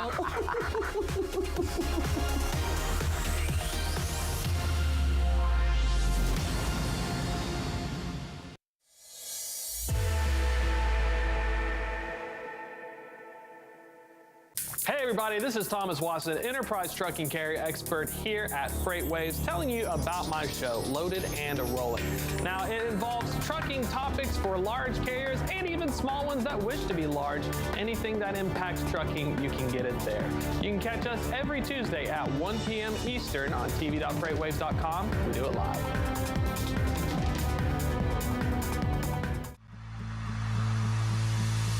When guests come to an event like F3, we know what they want is a chance to show off their products, their swag, and make new partnerships that will last until our next FreightWaves event. But the problem is there are so many industry events, it can be so hard to find the right one to invest your time and energy in. We at FreightWaves take your investment seriously. Which is why we've brought together thousands of industry professionals in one city over 3 days to showcase all you have to offer. Because your successful connections at an event like F3 move all of us forward. Don't believe us? Join us in June.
And welcome back to FreightWaves Now. It's time for our final check of the weather for your morning. Moving back out to the West Coast, we haven't talked a lot about the West Coast in the last week or so, ever since they saw that incredible atmospheric river to start off the year. But we've got more coastal rain and some mountain snowfall moving back into the Pacific Northwest and off the northern coast of California, and much better than last time because this isn't expected to bring nearly as much flooding impacts to the area as what we saw to start the year.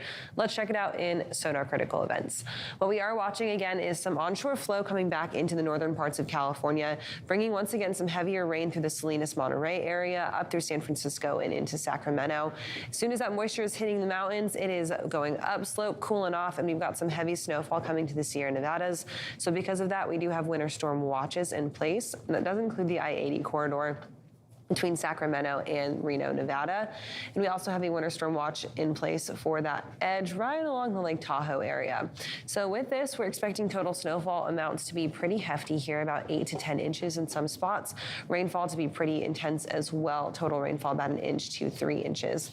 This is on top of that just extreme rainfall that California got to start the year. Some places in these areas, the Monterey Bay area up towards Sacramento, got upwards of 15 inches of rain in the span of about 2 weeks. That is well over their yearly average up there in just the span of 2 weeks. Not expected to last nearly as long, though, as the last atmospheric river event that set up across the area. However, there are still some impacts being seen from that first initial event, as well as some flooded roadways. We still have bridges that are closed, and there were lots of mudslides. So because of all of that rain that we saw to start the year, any additional rainfall rainfall will contribute to potentially being unstable. So just be super careful out there as well. Pay attention to road closures that might still be up from that first storm. That does it for the weather today. We'll be back on Monday morning to talk more about what's upcoming in the week. Right now, we're going to toss things back over to Isaiah for our final social roundabout.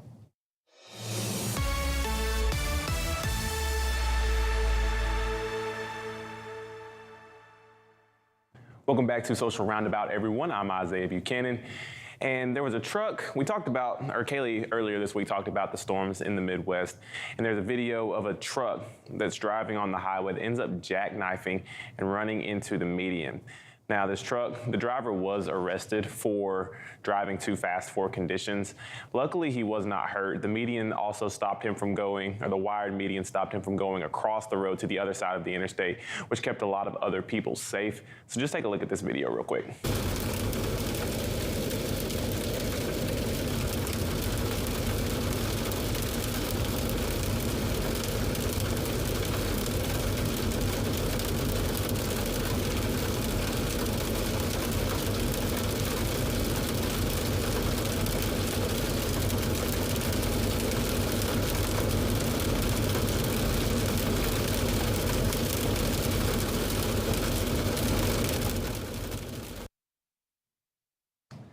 That happened out in Oklahoma. You could see that the median did prevent him from going to the other side of the road, but there was some debris from the truck on that other side of the road that had to be cleaned up, and he did kind of bounce back into his side of the road after hitting the median, and so that caused a little bit of traffic issues on his side of the road. Switching things up just a little bit, there is a FedEx employee that is probably now out of a job. She gets into it with one of the customers that she's dropping a box off for, and she says some things that you just shouldn't say to a customer. Take a look at this. My boss personally. Está aventando mis pinches cajas y trae un pinche genio. Yeah, there you go. Get your boxes. Since all y'all want to stand there and look at me. Yeah. Help. How about that? Come help. Mira, la vino y me aventó mis vanities. You can kiss my white ass. Just leave. Girl, leave. Sorry. Go back to your country. I can't understand what you're saying. This is America. No. This is America. I know this is. She's a feisty one. I doubt that once that video is seen by other employees or the higher ups at FedEx that she's probably not going to have a job anymore. So that's all I have for this last edition of the Social Roundabout. Right now, I'm going to toss things over to Kaylee and Anthony. They're going to be talking to Joe Antoshak. I want to say thank you for that. We'll catch up with him next week. Right now, we're going to welcome in our senior editorial researcher. We've got Joe Antoshak joining us with the latest release of one of our top lists here at FreightWaves. Joe, thanks for being here. And we've got a brand new update for our top 500 for-hire carriers. Thanks for having me. Good morning. Good morning to you as well, Joe. So, Joe, jumping into this article, or this article that you just put out and this study, what are going to be some of the top headline items that we can really kind of take away from this report? Yeah, so the big story here is when looking at the top 500 for-hire fleets, these are like the biggest enterprise carriers in the country. Over last year, they continued to add capacity, right? So they continued adding equipment to their fleets. So we're talking tractors, trailers, straight trucks, even as the market started souring as the year progressed, right? So for those companies that say we're continuing to expand aggressively as the spot market started falling out, it could pose a real problem for them. If they wind up running all these new trucks for demand that maybe doesn't exist anymore, they could find themselves in a situation where bankruptcy is on the table, or they need to be acquired by like a larger carrier, that kind of thing. So with a lot of these top 500 for-hire carriers, a lot of them had orders for equipment, whether that was trucks or trailers, that had been on the books for several years, maybe even since 2020, and that were just pushed and pushed and pushed because manufacturers, OEMs, could not get through the backlogs. So we had supply chain issues. You had trucks that were fully built, but missing semiconductor chips, missing these single parts. We saw a lot of companies start to actually take deliveries of those assets this year. Did we see any of that really play into any of the movers and shakers changing up or adding numbers to their fleet, just the fact that their equipment was so delayed? I think that that's a huge part of this list in particular, right? These larger carriers, these are the ones with like big new truck orders out to the OEMs. So certainly some of this growth, and it's kind of the larger storyline, right, is that some of these orders were placed during the COVID era freight boom. When demand was so high, right? And in turn, rates were climbing. So it was very easy to justify sort of higher prices with the kind of money you were making per truck. And now, so some of these, it's sort of a tricky situation. Now, I did want to say, right, talking about like big jumps, you see in JB Hunt, who's up near the top of the list. They climbed, I think, something like 4,000 tractors or whatever. But it is worth noting that the data that we published last year, the most up-to-date data in the DOT database, was for January 2021. So even last year when we published it, it was about a year old. So you can think now their fleet is 4,000 tractors bigger than it was 2 years ago, right? So it just gives you like sort of a sense of how much trucking market capacity has grown since pre-COVID levels. And Joe, of course, we've had some interesting earnings come out over the last couple of weeks here. And one of the big things that's kind of popped up from company to company, not everyone in general, but a few, was that there were some, of course, increases in trailer counts.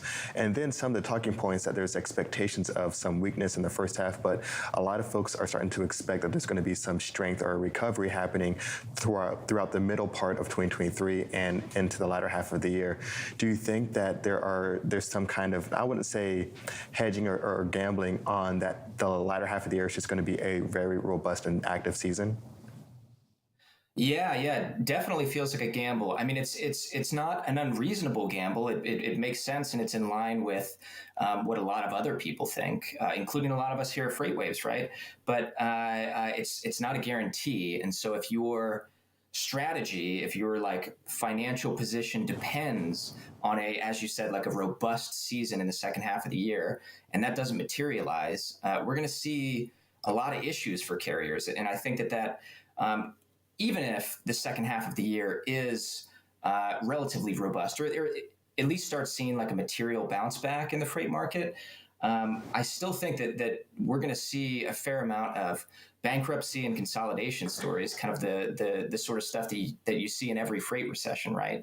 And come next year's list, I think it'll be really interesting to see, sort of who is included in a different entry, or who falls off the list because they weren't able to make it work in this kind of downtime. So let's get into the actual list itself. Give us maybe kind of a quick rundown who are top 1 through 10. Yeah, absolutely. So number 1, we have FedEx. Number 2, we have UPS. There's not, I don't think, any surprises there, I would have to imagine.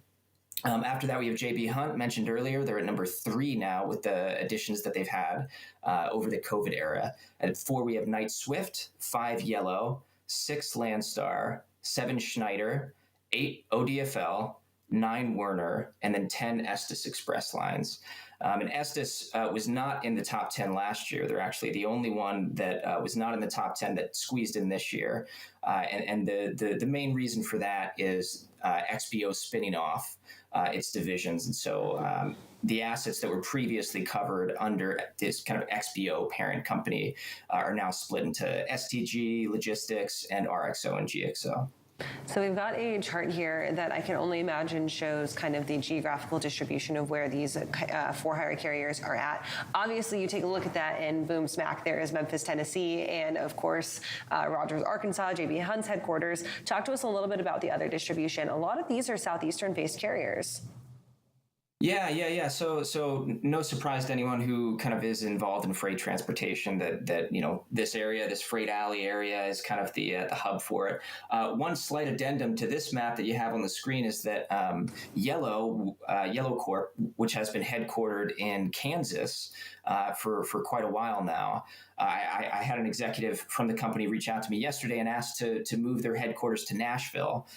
So now they are also included in Tennessee, which brings Tennessee's tractor count, by companies headquartered there, up to 83,967, which is 15% of all the tractors in this top 500 range, which is easily number one and a pretty sizable chunk of the market.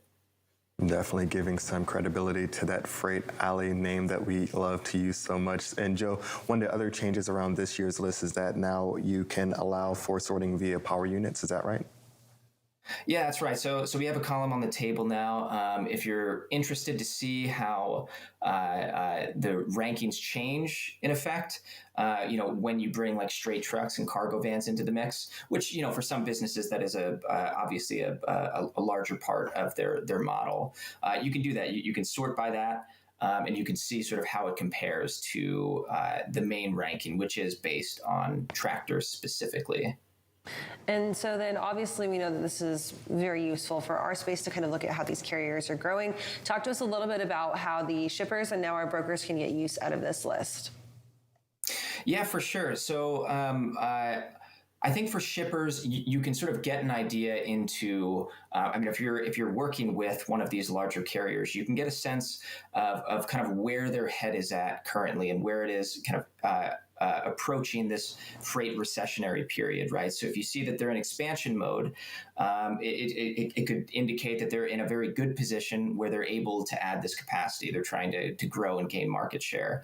On the flip side, it could mean that they are potentially over leveraged, right? And that they could be in for tough times this year.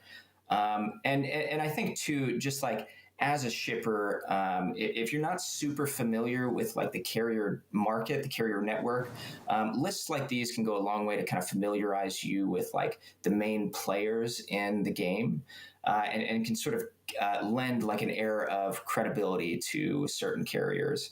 The other thing I wanted to say too, like strategy wise, if you're a carrier and you appear on this list at kind of like the most basic level, of course, you can just like market it and say like, oh, we have this big fleet, we must be doing something right, and you can try to gain customers that way, gain loyalty that way. On sort of a more nuanced level, if you're in growth mode as a carrier, you can see what your direct competitors are doing, kind of like where their headspace is at. Are they also growing? Are they battening the hatches? And that can give you a sense of what this next year is going to be like. And vice versa. If you're a carrier that is trying to take trucks off the road to try to not lose out on the money that you would have been making in the COVID time, this is a good opportunity to just sort of understand strategically what the contraction and expansion policies are at your competitors. Awesome, Joe. Well, thank you so much for joining us this morning. Definitely a very insightful piece that folks can check out on FreightWaves.com right now. If people want to reach out to you specifically, how can they do that? Yeah, email me at the letter J, Antoshak, ANTOSHAK at FreightWaves.com, or feel free to connect on LinkedIn and let me know what you think. Awesome, Joe. Thank you for that and for doing the work to bring us lists like these. We super appreciate it. Right now, we're going to take one final break. We'll head out of here on your Friday morning.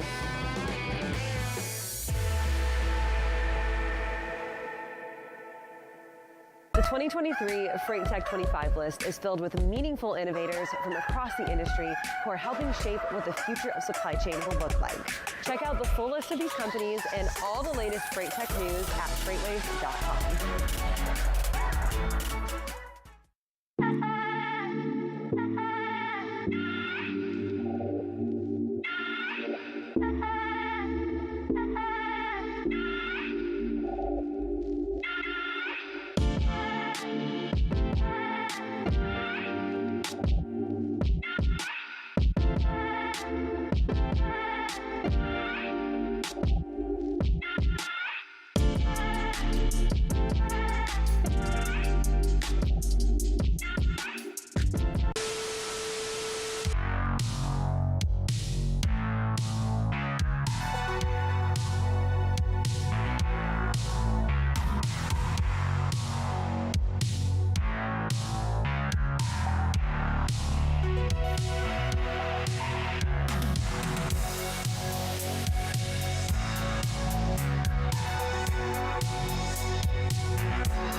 Welcome to Drilling Deep. I'm your host, John Kingston.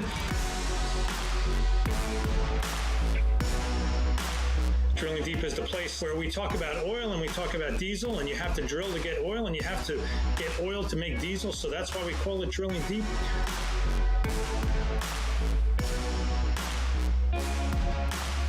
Drilling Deep drops every Friday on FreightWaves TV and all available podcast platforms. And we're back for a final check of your top stories this morning on FreightWaves.com. Schneider Logistics posted better than expected earnings guidance yesterday, boosting shares of the company. It said it expects a steady improvement in freight markets as the year progresses. Adjusted earnings per share came in at 64 cents for the fourth quarter of 2022, 4 cents ahead of estimates, but 12 cents lower year over year. A lower tax rate associated with a change in state income taxes gave the company a 3 cent per share tailwind. That number also excluded a $5 million loss from the sale of a logistics unit in China. Adjusted guidance for 2023 changed earnings per share expectations to $2.15 to $2.35. Full year EPS for 2022 came in at $2.64. UPS has started a planned retirement program for its aging fleet of MD-11 cargo freighters as a plan to renew the fleet with more fuel-efficient aircraft. The news was baked into the carrier's earnings report, which saw operating profit fall 3.3% in the fourth quarter. The MD-11s will be replaced by 28 factory-built Boeing 767 cargo jets, 7 of which are scheduled for delivery this year. The MD-11s have been in the UPS fleet for over 2 decades. And trailer maker Wabash reported records across the board for its fourth quarter and full year 2022 financial results, thanks to a long-term trailer agreement with J.B. Hunt Transport and another unannounced multi-year deal. Q4 numbers came in with a revenue of $657.4 million, operating margin of 8.8%, and earnings per diluted share of 84 cents. For the full year 2022, revenue totaled $2.5 billion with an operating income of $166.6 million. Both were records.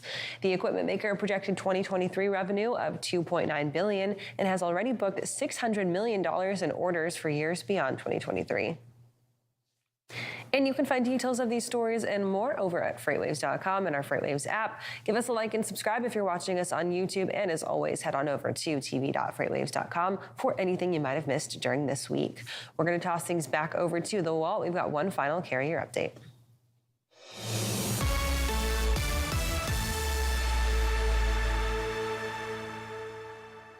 And welcome back for our final carrier update of the day. Bill Priestley here with Donnie Gilbert. Let's do lanes of the day. Looks like we're going where? Atlanta to Jacksonville. Yeah, so I kidded around about this a couple of years ago when those big storms hit. We'll go ahead and look at them again now. You know, we had a lot of weather that went up Memphis all the way around all the way to I-95 to the East Coast. Well, one area that you could have ran was maybe Atlanta and just go straight down. Avoid all the weather together, run down to Jacksonville. Not a bad rate, though, $3.16 a mile. It is a shorter run. It's only 344 miles. So this might be a run that maybe you have set up for drop and hook. Try to get down there and try to get back in a day. Probably not going to happen, but you could get close on the way home and knock out, get down there, drop and hook, and probably get back within 100 miles of Atlanta. It'd be a tough run, though, but $3.16 a mile, it's a pretty good rate. Now, we swap this around here, hit the little double arrows there, and go Jacksonville coming home.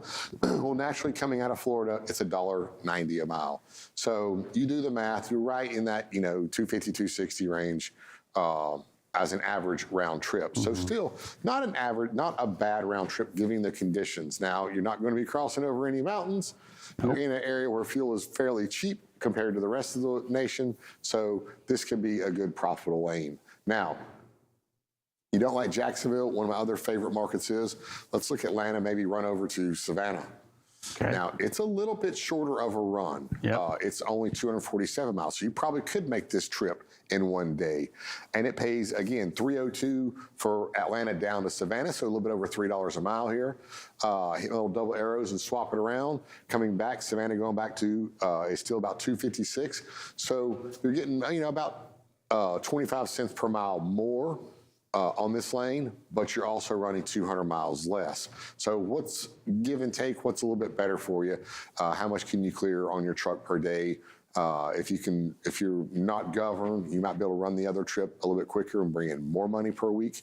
Or if you are, you maybe need to step back and just try to hit this 500-miler round trip bill. Interesting guessing game there. What is best for you? What is best for your company? Only you know. You got to make these right decisions. All right, that's going to do it for our final carrier update. Let's get back over to Kaylee and Anthony to wrap up the show. All right, guys, thank you for that. We're done here for your Friday and also done for the week, but not done on FreightWaves TV. That's right. We had John Kingston on a little bit earlier, and he's going to be back on FreightWaves Airwaves with more content with Drilling Deep coming up a little bit later. Absolutely. And Tim Dooner is back in the house. He has also safely arrived back from Las Vegas, where he was at Manifest, for a brand new What the Truck that's going to be in just about an hour here on FreightWaves TV. Catch up with him there, and also go follow him on LinkedIn for everything that you might have missed at that Manifest conference. That's right. We also have Running on Ice, and we also have Fuller Speed Ahead, an edition that's going to be airing today. But there's going to be, as Kaylee said, about an hour, and that's going to give you enough time to get registered for our upcoming virtual event. That's going to be Global Supply Chain Week from February 20th to February 24th. Absolutely. And as always, it's completely free to register for this, guy. So head on over, save your money, get in to win those amazing door prizes. We have more than one giveaway every single day, and they're pretty awesome. We'll see you guys tomorrow, not tomorrow, Monday morning, starting live at 9 a.m. Have a great weekend, and we'll see you then.